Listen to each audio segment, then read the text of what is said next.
मैं विभा। रह रह कर मैं बेचैन थी। भले ही यहाँ सूर्यास्त हो रहा हो, पर मेरा मन तो उदित होने को व्याकुल हो उठा था। धूल उड़ाती शिल्पा की कार मेरी आंखों से ओझल भले ही हो चुकी थी, पर लग रहा था वो मेरे आसपास ही है। तभी मेरे पतिदेव आए। अरे, तुम बाहर क्यों बैठी हो और रो क्यों रही हो? जी, आप कब आए? मुझे पता ही नहीं चला। मेरे आंसू बह निकले। मुझे आभास ही नहीं हुआ था। अच्छा, घर पहुंच गई? बढ़िया है, आराम करो। मेरे पति फोन पर बोल रहे थे। लगता है इनकी बेटी अपने ससुराल पहुंच गई। इनकी? क्या वाकई सिर्फ इनकी ही बेटी है शिल्पा? मैं कमरे में जाकर लेट गई बेड पर। मन और शरीर दोनों भारी लग रहे थे। तभी कनखियों से मैंने देखा मेरे पति दीपक जी हमेशा की तरह अपनी स्टडी रूम में व्यस्त हैं और अपने फाइल के पन्ने पलट रहे हैं। मेरा मन भी मेरे अतीत के पन्नों को पलटने लगा। कैसी उजड़ी चमन की मैं फूल थी। क्या अतीत रहा है मेरा, अकेला, बेसहारा, अनाथ मैं, और मेरा अकेलापन मेरी साथी, मेरी हमदर्द। शायद गोद में ही थी जब एक सड़क दुर्घटना में अपने पापा और भाई को मैंने खो दिया। माँ के आंचल के तहों में छिपी मैं बिना खरोंच जिंदा बच गई। मेरी माँ कुछ महीनों कोमा में जिंदा रही। मेरे पापा सरकारी जॉब में थे, सो माँ का इलाज होता रहा। मेरे चाचा जी ने खूब सेवा की थी उनकी, जैसा चाची बताती रहती। मुझे तो अभी भी लगता है कि सेवा की जगह उन्होंने अवश्य उनकी जीवन रक्षक सिस्टम को नुकसान पहुंचाया होगा, क्योंकि पापा के बाद माँ ही होती उस सरकारी नौकरी की हकदार जिसे बाद में चाचा जी ने हासिल किया था। वो तो सरकारी काम था कि उन्हें 4-5 साल लग गए उस नौकरी को हासिल करने में। इस बीच मैं कम से कम जिंदा रही उनके घर, जो दरअसल मेरा ही घर था। मेरे ही चेहरे को दिखाकर तो उन्होंने हासिल किया था उस नौकरी को। इतने साल एक जानवर भी पाल लो तो उससे प्यार हो जाता होगा, परंतु अपने प्रति मैं रत्ती भर भी लगाव जागृत नहीं करा पाई चाचा चाची के दिल में। मनहूस और अभागी और भी शब्द होते होंगे, उन्हें ही सुन सुन मैं जीती रही। जाने कितनी जीवट थी मैं, जो हवा पानी के सहारे अधभूखे पेट भी मैं जी गई। यूं वक्त गुजरा मानो एक जन्म बीता हो। जिस सरकारी दफ्तर में मेरे पापा कार्यरत थे, उसके ही स्कूल कॉलेज में पढ़ती मैं जंगली लता सी खुद ब खुद बिना खाद पानी के बढ़ती रही। फिर 25 की आयु में मुझे 41 साल के दूल्हे संग विदा कर दिया गया। यूं जिंदगी ने मानो एक राहत की सांस ली। एक नया अध्याय शुरू हुआ। अब कम से कम मुझे यहाँ इज्जत की रोटी, कपड़ा और मकान मुहैया हुआ। पर इंसानी फितरत भी अजीब है। पेट भरते ही दूसरे भूख सर उठाने लगते हैं। दीपक जी के हाथ को पकड़ मैंने जीवन के काले अध्याय को पार कर एक नए सुनहरी प्रभात की ओर कदम बढ़ाया था। मैं उनकी दूसरी पत्नी थी। एक बेहद ऊंचे पद पर स्थापित दीपक जी धीर, गंभीर और गरिमामय व्यक्तित्व के स्वामी हैं। उन्होंने मुझे शुरू में ही कहा, विभा, मेरी पहली पत्नी आरती कुछ वर्ष पहले दोनों बच्चों को छोड़ दूसरे संग ब्याह रचा कर जा चुकी है। घर त्याग के साथ उसने तलाक हासिल करने हेतु जो लांछनों के तीर छोड़े थे, वो घाव आज भी मर्मांतक पीड़ा देते हैं। मैं नहीं चाहता था कि तुम जैसी कम उम्र की लड़की से ब्याह करूं, परंतु जब तुम्हें देखा तो मुझे तुम्हारी गंभीरता, परिपक्वता ने आश्वस्त कर दिया। इनकी बातें सुन मैं चौंक गई, क्योंकि इससे पहले किसी ने मुझसे इतनी आत्मीयता से बात नहीं की थी। उन्होंने मेरा हाथ थाम लिया और रुंधे गले से कह उठे, मेरी बिखरी गृहस्थी को समेट लो। आरती के जाने के बाद मैंने अपना तबादला उस जगह से यहाँ करा लिया। नहीं थी मुझमें इतनी हिम्मत कि लोगों के सवालों के जवाब दूं। मेरी शादी बहुत जल्दी हो गई थी। मेरे बाप दादा रूढ़िवादी सोच वाले थे। मेरी बड़ी बेटी शिल्पा की शादी 2 वर्ष पूर्व उसकी मर्जी से हुई है। छोटा बेटा सूरज मद्रास में मेडिकल की तैयारी कर रहा है। शिल्पा इसी शहर में रहती है। मेरे दोनों बच्चे इस शादी में शामिल नहीं हो सके, पर उन्हें तुमसे कोई प्रॉब्लम नहीं होगी। मैं सुबह से उठकर घर के कामों में लग गई। अक्सर दूसरी पत्नी का दर्जा हमारे अरमानों पर भारी पड़ता है। नौकर राजू की मदद से पूरे घर को नए साज सज्जा से व्यवस्थित किया। मैं एक एहसास शून्य जीवन की आदी हो गई थी, ना किसी से लगाव और ना किसी से कोई नाराजगी। वक्त गुजर रहा था। धीरे धीरे मैं इनकी ऑफिस की सपरिवार पार्टियों में जाने लगी। बड़ा ही अटपटा लगता अन्य महिलाओं के बीच मुझे। मैं ज़्यादातर चुप ही रहती। भला उनके बाल बच्चों वाले प्रिय विषय पर मैं क्या बोलती। अपने बच्चों की शैतानियाँ, उनकी पढ़ाई, शादी की फिक्र आदि उनके प्रिय विषय होते। आज शाम दीपक जी किसी से बात कर रहे थे फ़ोन पर। मैंने इनकी बातें सुनी। मोहन ऐसा कैसे कर सकता है? उसने आज फिर तुम पर हाथ उठाया। शिल्पा से बात करते हुए ये बेबस हुए जा रहे थे। मैंने आगे बढ़कर इनका हाथ थाम लिया। फिक्र ना करें जी, हमें शिल्पा के ससुराल चलना चाहिए। आश्चर्य से इनकी आंखें फैल गई थी, क्योंकि अब तक दीपक जी अकेले ही जाते रहे थे। मैं सिर्फ गई ही नहीं, बल्कि उसकी सास और पति को ये जता कर आई कि हमारी बेटी हमारे लिए कितनी महत्वपूर्ण है। दरअसल हम बिना बताए उसकी ससुराल की देहरी पर पहुँचे ही थे कि उन अवांछित तानों से हमारा सामना हुआ जो दहलीज पार कर बाहर आ रहे थे। बात यही थी कि वे शिल्पा को बांझ कहकर कोस रहे थे। उसकी भाग गई माँ को लेकर अनाप शनाप बोल रहे थे। उसके पिता की दूसरी शादी को लेकर खिल्ली उड़ा रहे थे। मैंने आगे बढ़ दरवाजे के भिड़के हुए चौखट को अनावृत कर दिया। कोने में अपराधिनी सी खड़ी शिल्पा भौचक सी हो गई और मैं आगे बढ़ उसके गले लग गई। हतप्रभ सी शिल्पा पीठ पर सहानुभूति का मरहम पाते ही मानो पिघल गई। मैं शिल्पा को कुछ दिनों के लिए साथ लेकर जा रही हूँ। जब इसे बेहतर महसूस होगा तभी ये वापस आएगी, बोलकर मैं उसके हाथ को पकड़कर निकल आई। कार में सारे रास्ते उसे अपनी बाहों में ही भरी रही। मुझे उसका सानिध्य और व्यक्तित्व बड़ा ही शालीन और प्रभावशाली लग रहा था। दूसरे दिन देर तक शिल्पा सोती रही। सोने से पहले शिल्पा ने मुझे बताया था कि वह कितनी रातों से सो नहीं पाई है। सुबह नाश्ते के टेबल पर जब उसने पिज्ज़ा बर्गर देखा तो मैंने देखा उसके नयन छलक रहे थे। मेरे हाथों को अपने हाथ में लेकर उसने कहा, मैं आपको क्या बुलाऊं? उसका गला रुंध गया। मैं सिर्फ तुम्हारी माँ हूँ, मैंने उसके प्लेट में सॉस डालते हुए कहा। शिल्पा गंभीर स्वर से बोलती जा रही थी, जानती हैं, मेरी माँ को मेरे पापा बिल्कुल पसंद नहीं थे। शायद हम दोनों भाई बहन से भी इसीलिए उन्हें लगाव नहीं था। जब से होश संभाला था उन्हें हमेशा उस अंकल के साथ ही प्यार से बातें करते सुना था। मैंने आज तक उनकी बनाई कोई डिश खाई ही नहीं है। शिल्पा फिर उदास हो रही थी। मैंने कहा, शिल्पा सुनो ना, मुझे सूरत से मिलना है, क्या तुम मुझे मद्रास लेकर चलोगी? अभी वो 12वीं में है, उसे अभी परिवार के सहयोग और विश्वास की अत्यंत आवश्यकता है। अगले 15 दिनों में हम मद्रास पहुंच चुके थे। शिल्पा ने तो मुझे स्वीकार कर लिया था। अब सूरज मुझे अपना बना ले तो मुझे अपनी सार्थकता पर थोड़ा विश्वास हो। अंदर से इनकी माँ आरती पर बड़ा तरस आ रहा था कि अभागी ने बच्चों से अधिक किसी और को तवज्जो दिया जीवन में। सच, माता कुमाता भी हो सकती है, पर एक विमाता ऐसा कैसे सोच सकती है? जाने क्या मजबूरियां थी उसकी। यूं विचारों में तल्लीन हम सूरज के हॉस्टल पहुंच चुके थे। जाने अचानक मुझे देख उसकी क्या प्रतिक्रिया होगी। फोटो में मैंने जैसा देखा था उससे भी और लंबा सा, छरहरा और मासूम सा लगा मुझे।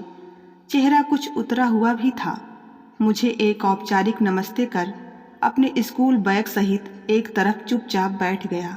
मैंने शिल्पा से इशारों में पूछा तो उसने संकेत दिया कि इसका मूड ऑफ है, पर आप कारण नहीं हैं।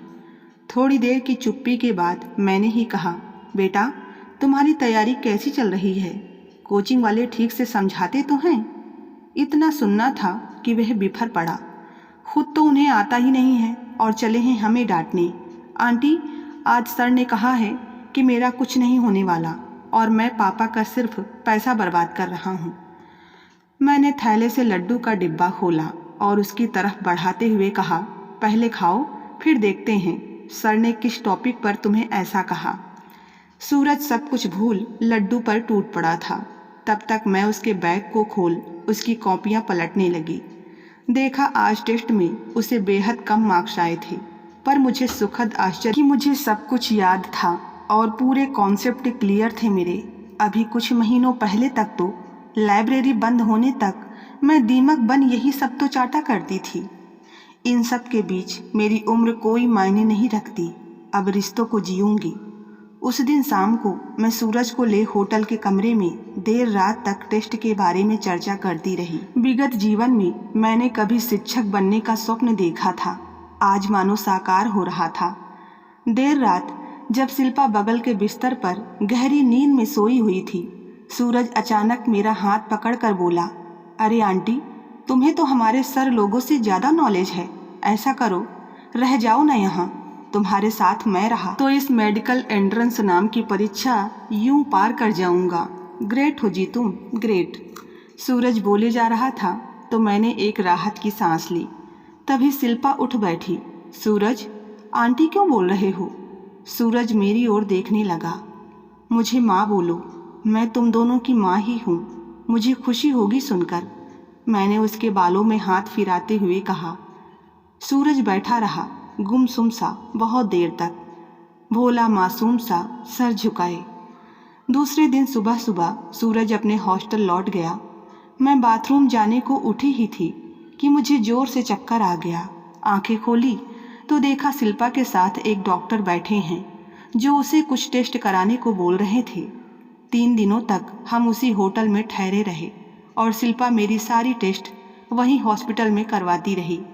दीपक जी भी इसी बीच आ चुके थे। सूरज स्कूल के बाद हर दिन आ जाता और देर रात तक मुझसे पढ़ता रहता। वह बार बार मुझसे नहीं लौटने की जिद कर रहा था, क्योंकि उसके मुताबिक मैं उसके कोचिंग के अध्यापकों से कहीं बेहतर समझाती और पढ़ाती हूँ। इधर शिल्पा के पति मोहन के फ़ोन आने भी शुरू हो गए थे, परंतु तेवर तो वही थे। अब वह धमकियाँ दे रहा था कि यदि वापस नहीं लौटी तो परिणाम झेलने होंगे। शिल्पा अपनी परेशानियों में अधीर हो गुमसुम सी रहने लगी थी। उस दिन मेरे टेस्ट के रिपोर्ट आ गए थे। दीपक जी की गंभीर भाव भंगिमा मुझे डरा रही थी।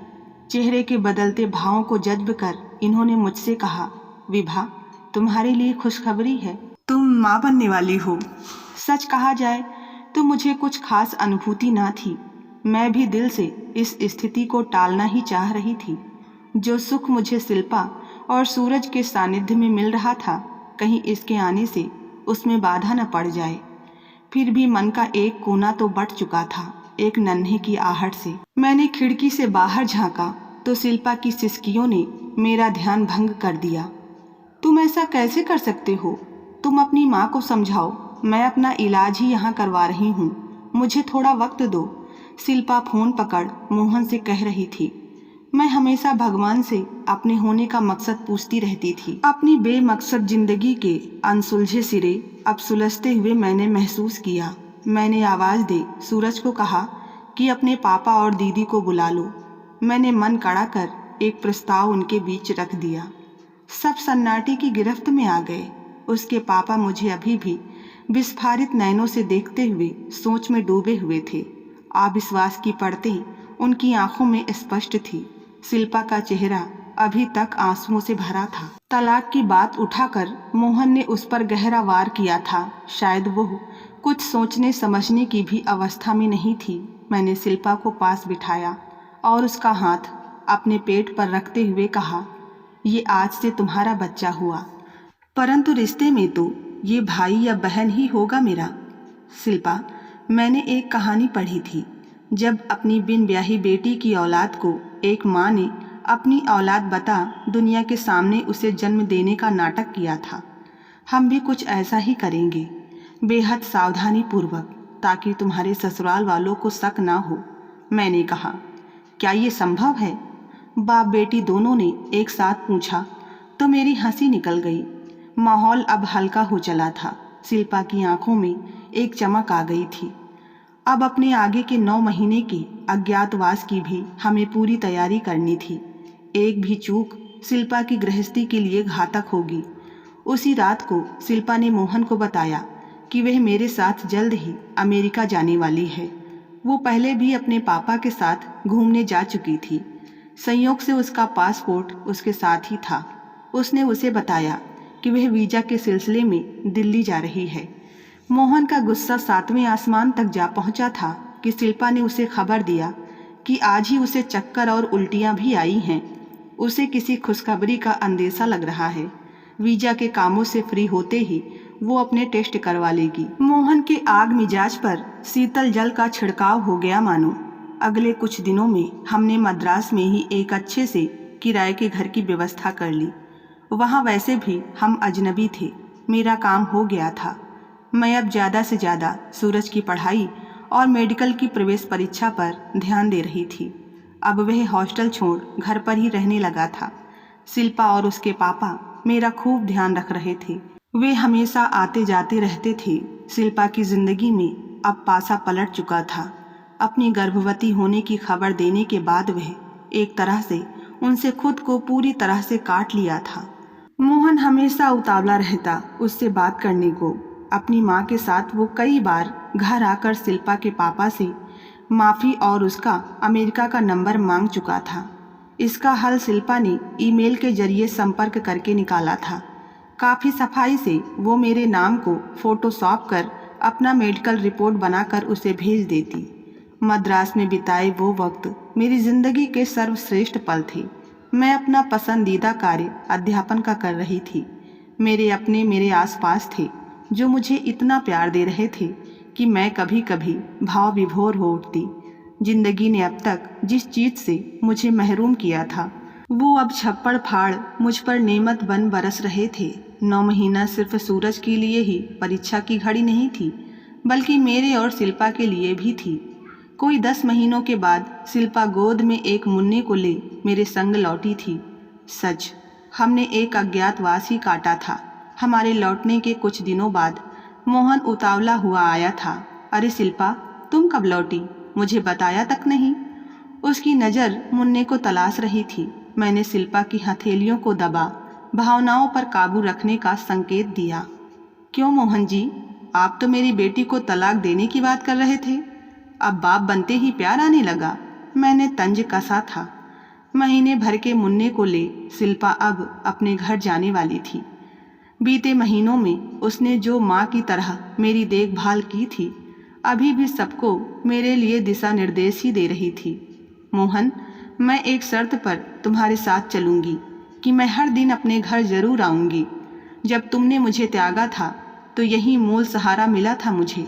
उसने कहा तो मैं मुस्कुरा उठी कि मैं बेटे को उसका हक अमृत रस दे सकूं। इसके लिए शिल्पा ने ऐसी शर्त रखी थी। शायद वो क्षण हमारे परिवार के सुखद क्षणों में एक होगा, क्योंकि उसी रात सूरज का फोन आया कि उसका चयन देश के एक प्रमुख मेडिकल संस्थान में हो गया। माँ, मेरा चयन हो गया। माँ, मैं सफल हो गया। माँ, अब तक आंटी कहने वाला मेरा बेटा मुझे माँ बोल रहा था। खुशी के अतिरेक में मेरे अश्रुदुग द्वार की बंधन तोड़ भावनाओं से ओतप्रोत किसी सौंदर्य प्रसाधन की तरह मेरे चेहरे की चमक बढ़ा रहे थे। बेटा, अब तुम जल्दी से घर आ जाओ। आज दीदी भी तुम्हारे भांजे को ले लौट गई है। मैं तुम्हारे बिना नहीं रह सकती। आंसुओं के बीच मैंने कहा। जाने कब दीपक जी अपनी फाइल समेट मेरे पहलू में आकर बैठ गए। विभा, तुमसे शादी करना मेरी जिंदगी का सबसे सही फैसला था, कहते इन्होंने मुझे अपनी बाहों में समेट लिया। मैंने भी मुट्ठी भींच सारी खुशियों को कैद कर लिया। तो बस आज की कहानी में इतना ही। कहानी पसंद आई हो तो वीडियो को लाइक करें और चैनल पर नए हैं तो सब्सक्राइब करना ना भूलें। मिलते हैं ऐसी ही एक और नई कहानी के साथ। तब तक के लिए धन्यवाद।